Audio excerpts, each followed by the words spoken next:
karena kan tidak dikeluarkan tuh amarah dalam seorang yang tiba-tiba menghina kita atau mengejek kita.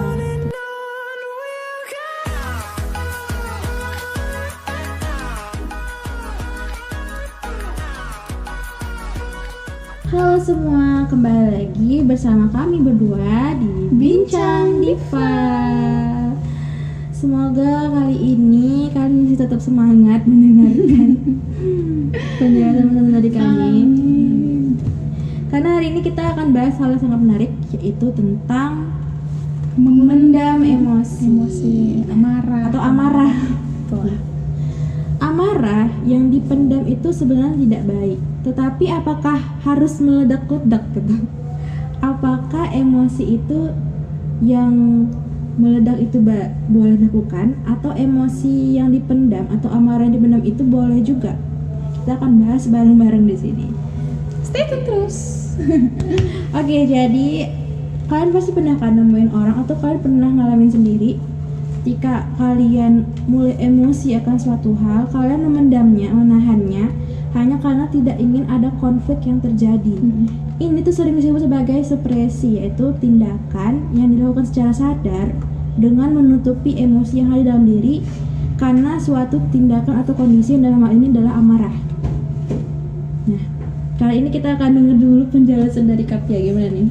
Nah, sebelumnya kita juga harus tahu dulu, marah itu ketika kita atau ketika seseorang itu merasa terusik atau tidak nyaman dengan keadaan, baik marah kepada saudara, kepada teman, kepada sahabat gitu, yang akhirnya berujung dendam gitu. Ya, kebanyakan gitu ya. Iya. Nah, sebelumnya kita harus tahu itu ada situasi di mana ketika kita itu bisa menahan emosi kita itu agar tidak meluap gitu. Yang pertama, kondisi gimana tuh? Yang pertama, mungkin ketika kita itu punya masalah yang sepele gitu. Ketika kita punya masalah sepele dengan orang lain gitu, kita itu kalau bisa, kan ada orang yang memang benar-benar nggak bisa banget menahan emosi dia. Jadi ketika ada hal yang sepele pun dia langsung ngerasa itu dibesar-besarin, temperamen banget. Ada yang sifatnya kan seperti itu. Ya kalau bisa kita itu jangan seperti itu. Kalau memang itu hanya hal yang sepele, jangan dibesar-besarin, tapi diselesaikan dengan baik-baik gitu. Nah, yang kedua, ketika kita dicaci atau dihina, tetapi kita itu berada dalam keadaan yang rumit sebenarnya. Mungkin ketika sebenarnya kita itu punya masalah yang rumit gitu, tapi dan tiba-tiba ada mungkin teman kita atau seseorang yang tiba-tiba menghina kita atau mengejek kita. Kalau sebisa mungkin kita itu bisa menahan amarah kita, karena takutnya ketika kita punya masalah yang rumit dan tiba-tiba ada seseorang yang mencaci atau menghina kita atau mengejek kita emosi, dan pada akhirnya masalah menjadi rumit lagi kan gitu. Jadi lebih baik hiraukan omongan orang yang mengejek, menghina. Biasanya kalau orang kayak gitu tuh karena iri sama kita gitu kan. Nah, terus selanjutnya itu ketika keluarga kita mungkin jadi korban kan gitu. Ya kalau bisa sih kita itu emosinya dengan cara mendoakannya gitu.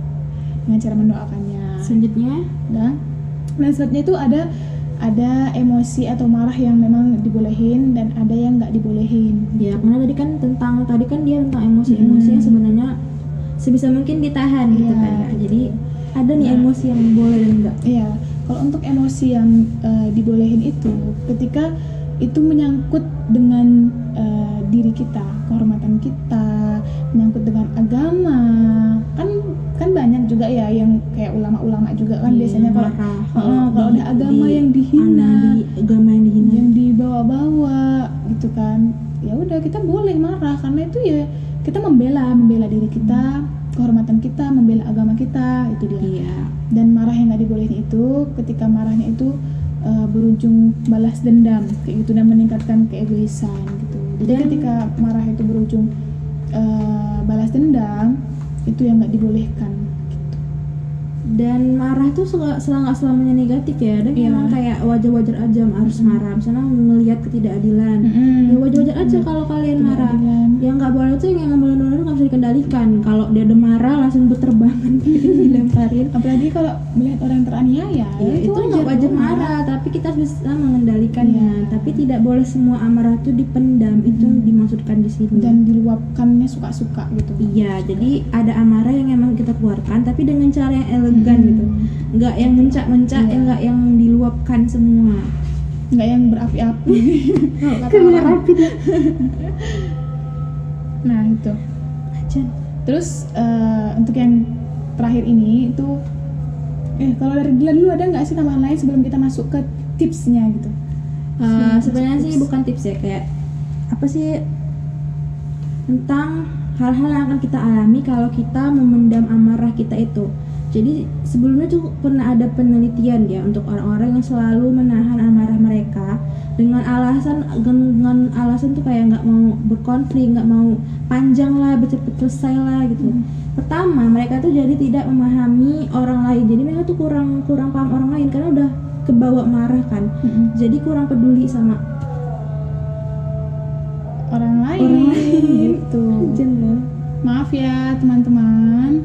Dan yang kedua adalah berdampak pada perilaku kita. Jadi kita tuh jadi cemas karena kan tidak dikeluarkan tuh amarah dalam diri kita tuh. Jadi itu tuh menimbulkan kecemasan, menimbulkan ketakutan yang pada akhirnya tuh perilaku kita yang jadinya aneh, jadi berubah. Ibaratnya gini kan, kita marah nih sama teman kita misalnya, dia melakukan hal yang salah, tapi kita tahan nih. Jadi kan di depan dia kayak mau marah tapi gimana, jadi kayak pelakuannya beda sama yang biasanya.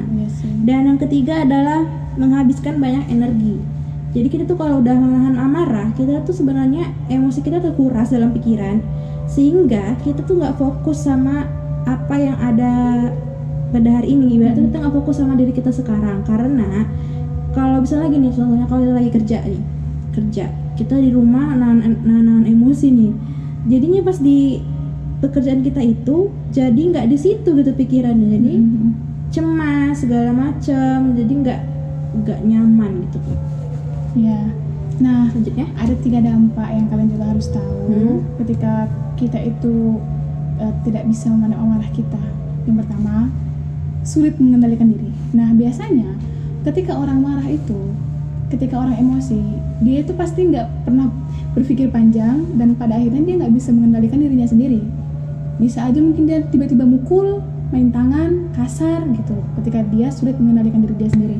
Nah yang kedua, itu bakalan merugikan diri sendiri. Nah setiap hal yang negatif yang kita lakukan pasti dampaknya bakalan merugi pada diri sendiri. Kalian juga pasti tahu nanti pada akhirnya ketika kita menyesal, mungkin akhirnya kita ketika setelah marah kita sedih, ya gitu kan? Nah, sedih. kenapa sih aku tadi bisa seperti itu gitu, harusnya aku bisa menahan sedikit emosi aku gitu kan biasanya.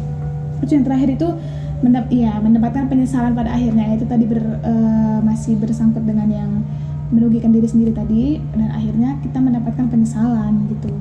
Nah untuk tipsnya, bukan tips sih sebenarnya, supaya kita menghadapi itu amarah gimana ya biar agak lebih tenang ketika kita mungkin lagi emosi, itu yang pertama berwudu. Nah ketika kita berwudu atau mandi, itu akan sedikit bisa meredakan amarah atau emosi kita, karena marah itu sifat dari setan biasanya kan gitu. Ya, pasti setan senang dong ketika ada orang yang mungkin marah-marah, adu domba gitu kan, itu setan senang. Nah yang kedua itu perbanyak zikir dan mohon ampun kepada Allah. Nah kenapa kita biasanya ketika kita marah kita selalu sering diucapkan istighfar, banyak-banyak istighfar kan ya. gitu, itu penting gitu. Nah yang ketiga itu mengambil posisi lebih rendah. Nah biasanya ketika orang yang sedang marah itu dia pasti dalam keadaan berdiri, makanya kadang susah mengendalikan dirinya sendiri. Jadi kan jarang ya kita lihat juga orang marah ketika duduk ya gitu kan, pasti mau berdiri aja gitu. Gitu kan ketika marah sambil berdiri karena sudah terlalu emosi gitu kan. Nah yang keempat itu diam dan jaga ucapan. Nah ketika kita marah memang lebih baik diam daripada ketika kita marah akhirnya kita mengambil keputusan yang salah. Lebih baik kita diam dan kita menjaga ucapan, karena kan ketika kita mungkin marah, takutnya nanti ucapan yang kotor atau yang kasar bakalan bisa kita ucapkan pada orang lain, dan akhirnya menimbulkan masalah lagi karena bisa menyakiti hati orang lain gitu ya kan.